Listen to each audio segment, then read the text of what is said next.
Sumpah, lo pernah nggak sih scroll FYP, lihat orang udah achieve ini itu, liburan ke sana sini, punya skill dewa. Terus lo mikir, gue juga pengen anjir. Tapi pas lihat to-do list sendiri, bawaannya pengen rebahan aja sambil nonton drakor episode terbaru. Deep down, lo tahu lo punya potensi. Lo punya mimpi segunung, pengen lulus kamlot, dapat kerjaan dream job, punya side hustle cuan, glow up maksimal, atau bahkan cuman pengen konsisten olahraga. The ambition is real guys, tapi eksekusinya, loading. Lama banget, kayak nungguin dia ngechat balik. Relate nggak lo? Kalau iya, stick around, karena hari ini kita bakal spill the tea soal fenomena ambis tapi mager, yang kayaknya udah jadi struggle kita bersama. Oak. First thing first, kalau lo ngerasa kayak gitu, you are not alone. Sumpah, lo nggak aneh, lo nggak gagal. Generasi kita tuh kayaknya emang dibombardir ekspektasi dari segala arah. Ya nggak sih? Lihat sokmed, isinya highlight reel semua. Lihat temen, udah pada intern di perusahaan keren, kita masih bingung mau makan apa nanti malam. Pressure-nya tuh gila, ditambah lagi, kita punya akses informasi segambreng. Mau belajar apa aja, tinggal googling. Mau mulai bisnis, tutorialnya bejibun. Tapi, justru karena overload informasi ini, kadang kita malah jadi paralyzed. Bingung, mau mulai dari mana? Takut salah, takut nggak perfect, ujung-ujungnya balik lagi ke scroll TikTok. Been there, done that.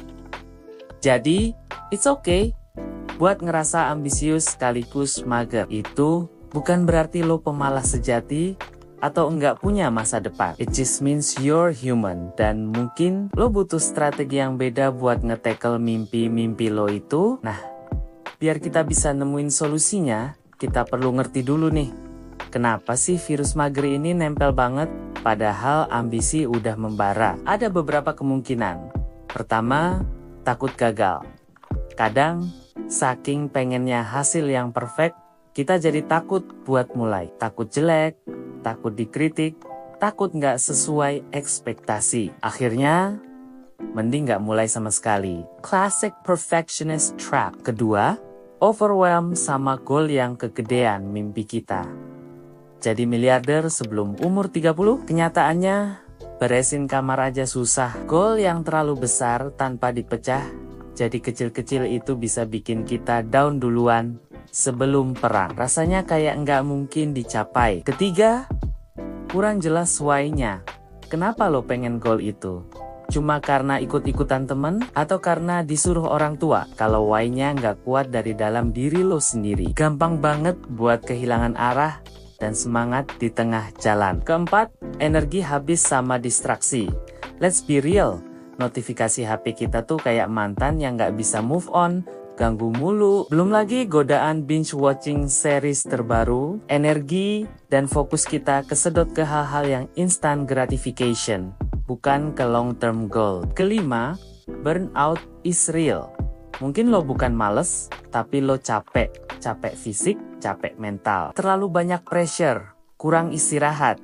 Badan dan otak butuh recharge coy. Oke, udah tahu kan kira-kira kenapa kita suka terjebak di looping ambis mager ini? Sekarang, waktunya kita cari life. Ini bukan magic, nggak bakal bikin lo jadi super produktif dalam semalam. Tapi ini langkah kecil yang hopefully bisa bantu lo gerak. The 5-minute rule, ini game changer buat ngelawan mager mulai. Bilang ke diri sendiri, oke, gue cuman bakal lakuin tugas ini selama 5 menit aja. That's it. Anehnya, seringkali setelah 5 menit, lo jadi keterusan karena udah nyemplung. Kalaupun enggak, at least lo udah mulai. Progress, not perfection, pecah goal. Jadi, little baby steps mimpi lo gede, keren. Tapi pecah jadi tas super kecil yang nggak ngintimidasi. Mau nulis buku? Goal hari ini. Tulis 1 paragraf aja, atau bikin outline 1 bab. Mau glow up? Mulai dari minum air putih yang cukup hari ini, kecil, tapi konsisten, lama-lama jadi bukit. Temuin why lo yang sebenarnya. Coba deh, journaling, atau ngobrol sama diri sendiri. Kenapa lo sebenarnya pengen achieve ini? Bukan karena biar keren di IG ya, tapi deep down. Biar bisa bantu keluarga, biar bisa traveling, biar ngerasa fulfill. Kalau why-nya kuat, motivasi bakal lebih gampang muncul pas lagi down. Habit stacking nempelin kebiasaan baru ke yang lama. Mau mulai kebiasaan baru tapi susah, tempelin ke kebiasaan yang udah ada. Misal, habis sikat gigi pagi, langsung push up 10 kali. Atau, sambil nunggu air masak buat kopi, baca 1 halaman buku, bikin jadi otomatis. Optimize your environment. Kalau mau fokus kerja atau belajar, jauhin HP atau pakai aplikasi blocker. Siapin meja kerja yang cozy dan bebas distraksi. Kalau mau olahraga, siapin baju olahraga dari malam sebelumnya. Bikin lingkungan lo semudah mungkin buat ngelakuin hal yang produktif. Reward system? Udah berhasil nyelesain tas kecil? Treat yourself. Nggak harus mahal. Bisa nonton 1 episode series favorit, makan es krim, atau sekadar scrolling tanpa rasa bersalah selama 15 menit. Bikin prosesnya jadi lebih fun. Embrace good enough. Lepasin perfeksionisme pelan-pelan.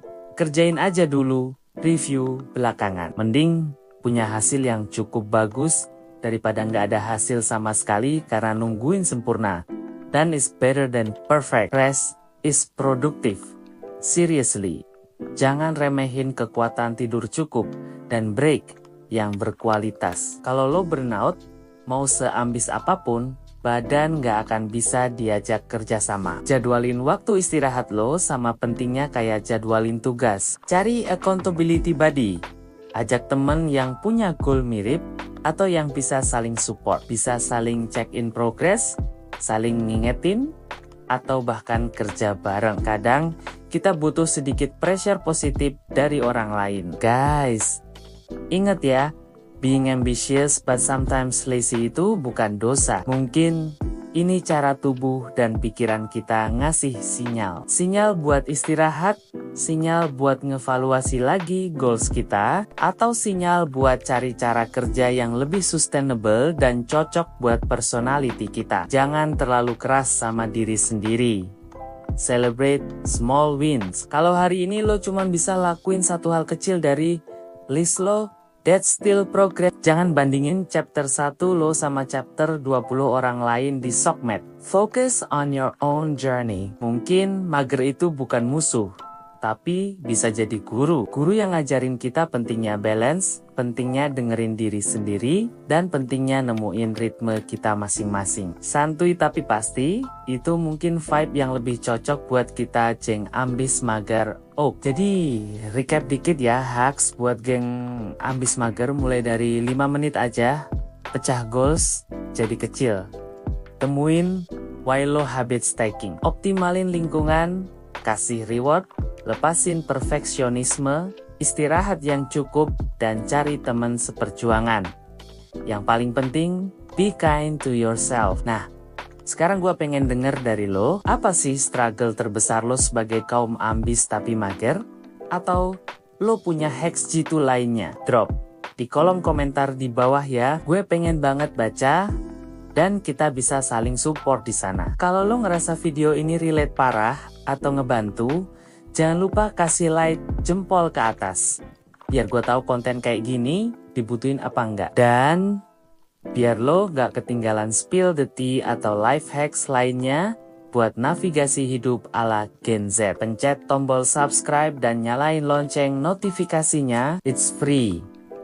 Dan lo bakal jadi bagian dari geng ambis mager ini. Share juga video ini ke temen lo yang lo rasa bakal relate banget. Biar kita sama-sama gerak, even if it's just a baby step. Oke deh, gengs, segitu dulu buat hari ini. Ingat, lo punya potensi gede. Jangan biarin rasa mager ngalahin mimpi lo sepenuhnya. Cari cara lo sendiri, step by step. You got this. Gue Realita Gen Z. See you in the next video. Tetap ambisi, tapi jangan lupa chill juga. Bye.